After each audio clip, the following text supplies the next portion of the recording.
staging what they call a die-in.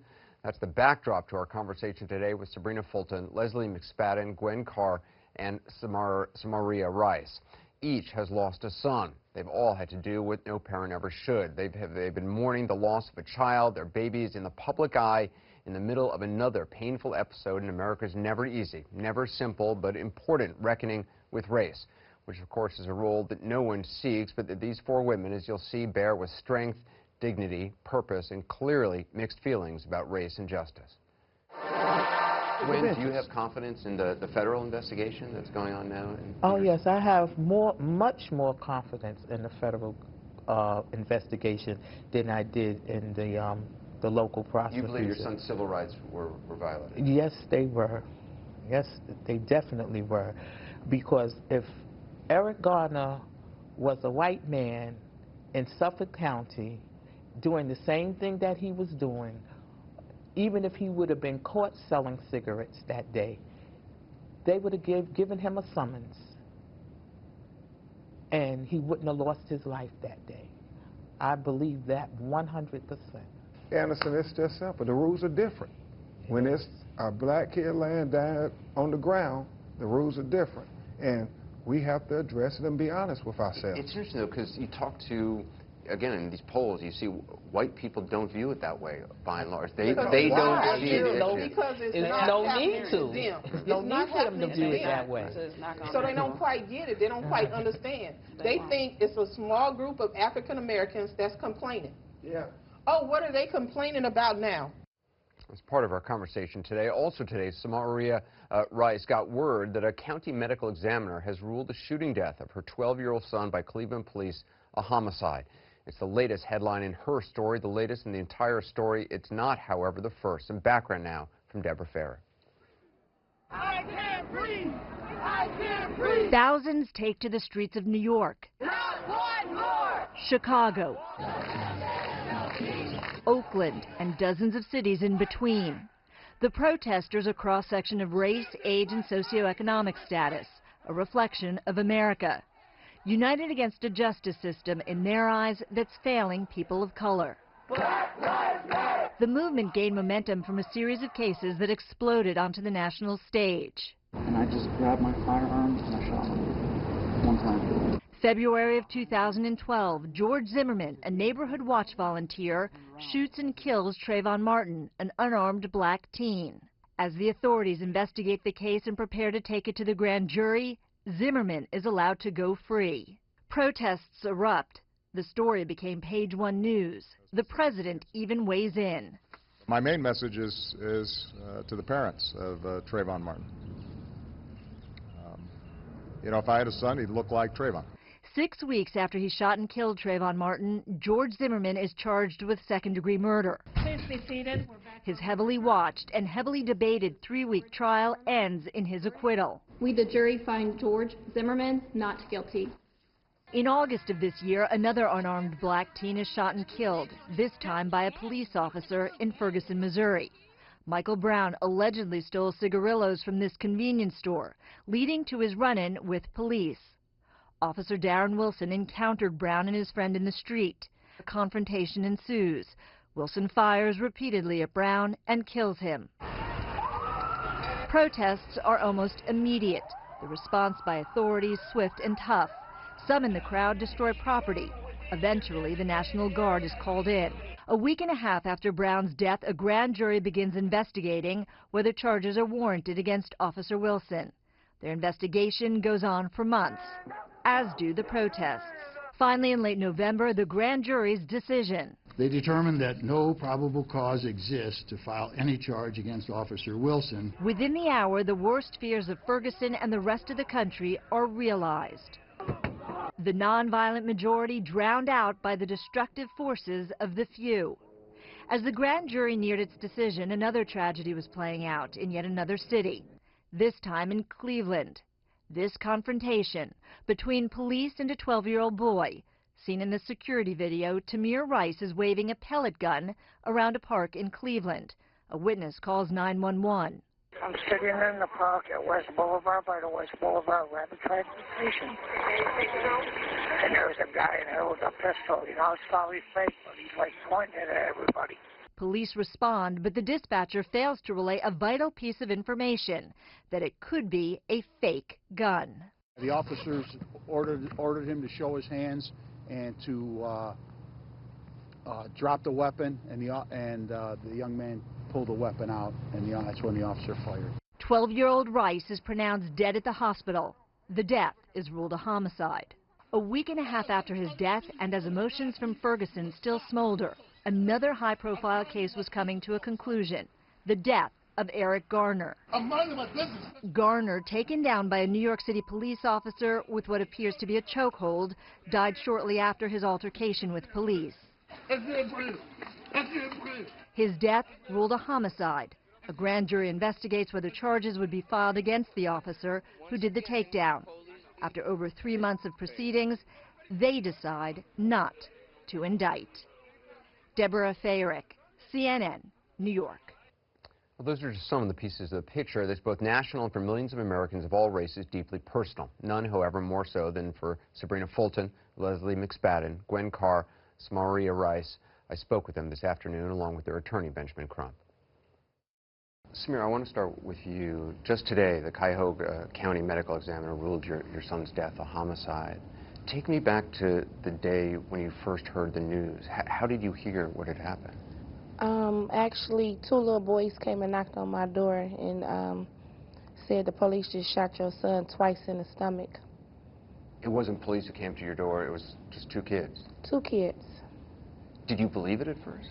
I did not believe it, but my 16-year-old ran out the door before I did, and I was in still disbelief until I actually seen my son laying on the ground, and the police was surrounding him.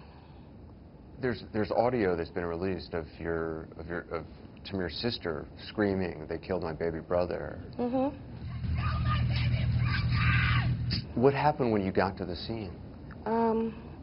When I arrived on the scene, like I said, I seen my son laying down, and nobody was doing anything. It was like they was around him, and they was just standing there, while my other son was like thrown against the car, and I guess they was trying to retain him. We were probably 30 feet apart, me and my 16-year-old, and me and Tamir was maybe 30 feet apart, and I was probably 20 feet from my daughter because she was already in the back of the car. They put her in a police car? Yes, they put her in a police car. So she was actually in the police car looking at her brother just bleeding there, and nobody's doing anything. As a mom, I mean, a video was released. Is that something you even watch as a mother? Yes, I watched it. I had to watch it. I'm the one that released the video. They had to get permission from me to release the video. Why did you want people to see that video? I think it's very important that the world knows what's going on with my son. He's only 12. A few seconds after arriving on the scene, the police officers. They scared him more than anything. They did? If you could look at it, they scared him more than anything. It's like when they pulled up, he jumped up and they shot him. That's what I see. Gwen, just hearing this is hard for you. This is horrible. A 12-year-old, not even a teenager. That's horrible. And for a mother to see her child laying there dead in the street, I know that was unbearable. Sabrina, I remember when early on you and I met, and you were talking about your son, about Trayvon Martin, and one of the things you felt very strongly about was that immediately authorities, police were trying to paint a picture of who he was and paint a negative picture of who he was. Is that something you see happen to all these moms?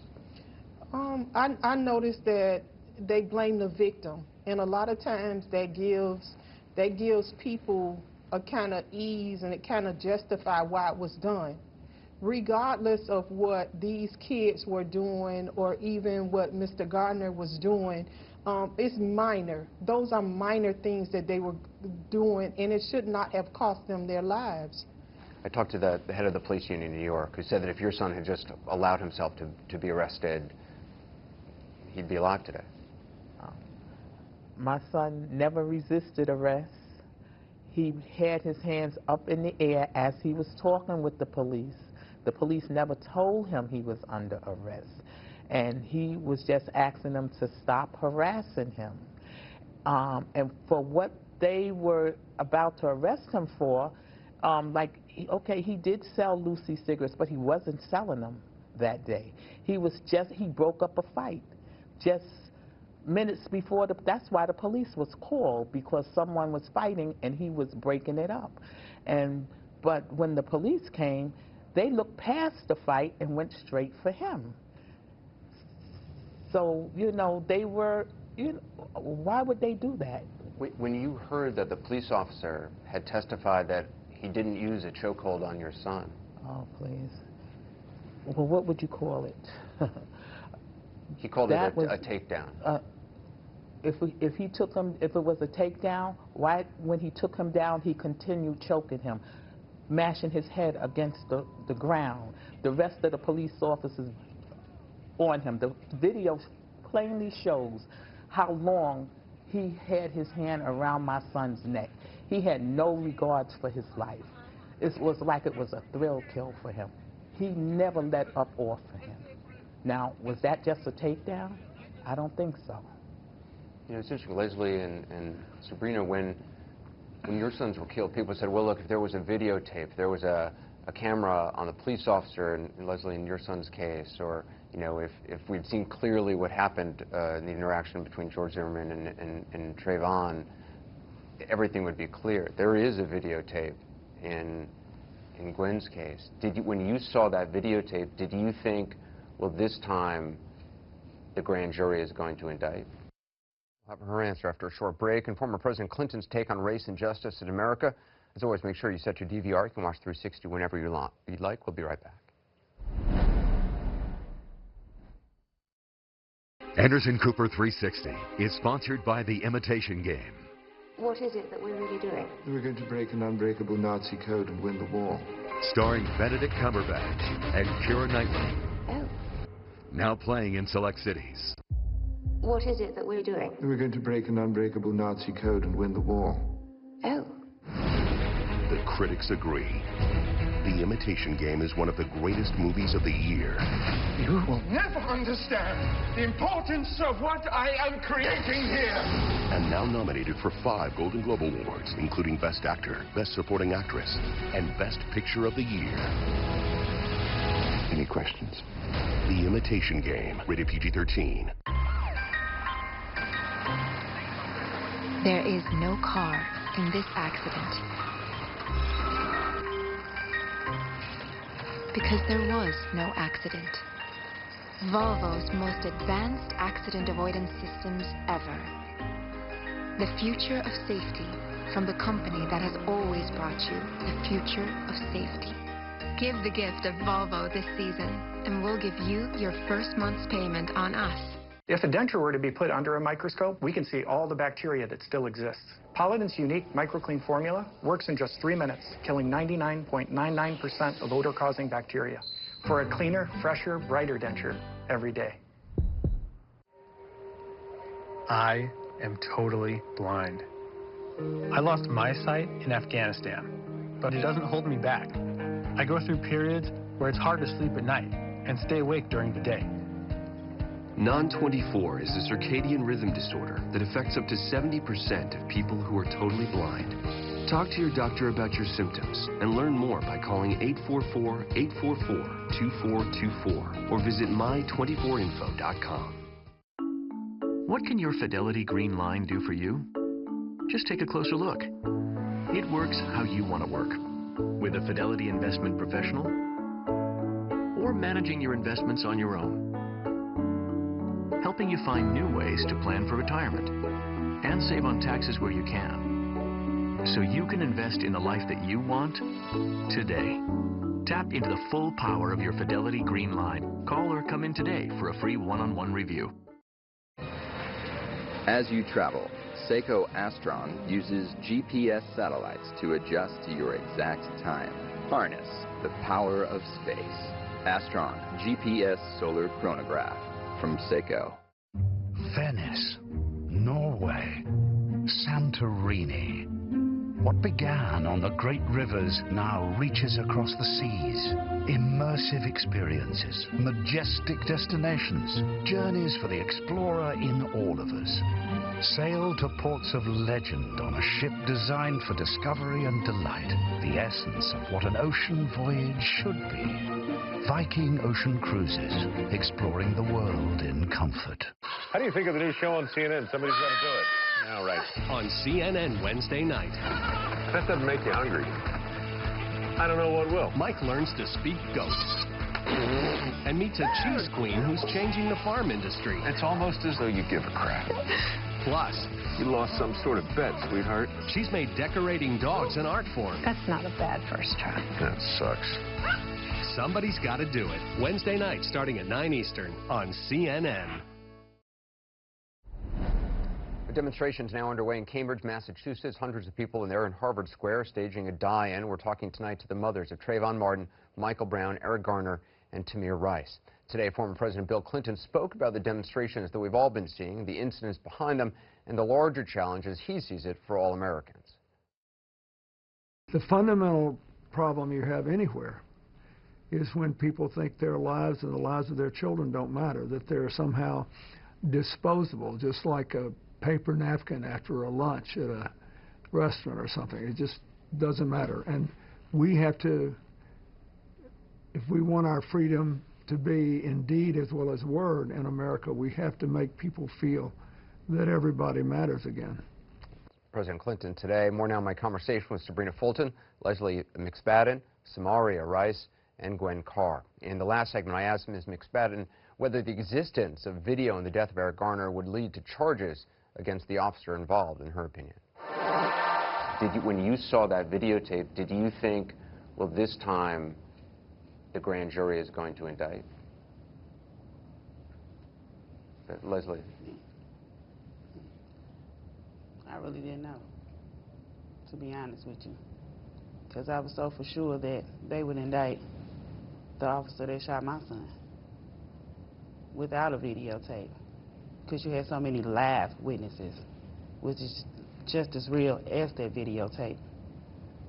So you don't have a lot of confidence in not at all. The system as it is? Not at all. Not at all. And I know people are saying, well, it didn't make a difference in the Garner case. But what we got to remember, the video wasn't broken. It's the system that's broken. The video showed us what happened. And can you imagine, Anderson, can you imagine what the narrative would have been with what happened to her son if there was no video? A tall, big black man resisted arrest, and we never would have known, and they would have swept his death right up under the rug. Gwen, so, you believe that too, that if there hadn't been a video, the story... Oh, yes, they already had the story put together. Before they seen the video, they didn't know that there was a video. So the police officers, all the ones that were involved, there was a statement, and I saw it, that what they said happened to my son. The video came out the next morning, and I guess the police was so surprised that the Daily News had it frame by frame in the paper. I talked to Eric Adams, who's the borough president in Brooklyn in New York, a former NYPD captain. He was on the police force in the NYPD for 22 years, African-American man. And he said that all the stuff he learned in the police academy, as soon as he got on the actual force and got under the wing of veteran officers, they basically said, forget about all that stuff you learned in the academy, we're going to show you how you do real policing on the street. And that he said the way he was taught to police in African-American communities was different than on Park Avenue in largely white communities. Now, I talked to the head of the police union who says that's categorically not true. Yeah, that's true. I'm wondering about your belief, your perception of the police. That's true, what he's saying, because I have family in law enforcement, and they tell me the same thing. There's that blue wall of silence. Even if you don't want to comply, then you are pushed to the side. You're given the dirty work. You're an outcast. So, most of the time, even if they don't want to comply, they will. Do you think if a police officer, if your son had been This is a hard question to ask. If your son had been white and a police officer came to a park where there was a little white kid playing with a toy gun, he would have had the same perception of threat? No, for the simple fact my neighborhood is my neighborhood where I live at. It's just where I live at, the neighborhood I live in. You're saying what, it's a tough neighborhood? Or yes, it is. Sabrina, do you think that it was a difficult question? It's not so difficult for us because we're on a different side, and so it's an easy question for us. I think absolutely my son's race and the color of his skin had a lot to do with why he was shot and killed. The way he was perceived. Yeah, originally, and I could be the first one to tell you that I was under the impression that it was the hoodie, that it was a possibility that because he had on the hoodie, that's the reason why. That was just one of the reasons. The main reason why he was shot and killed was because this neighborhood crime watch was looking for an African American who had been breaking in houses around there, and he picked the wrong teenager.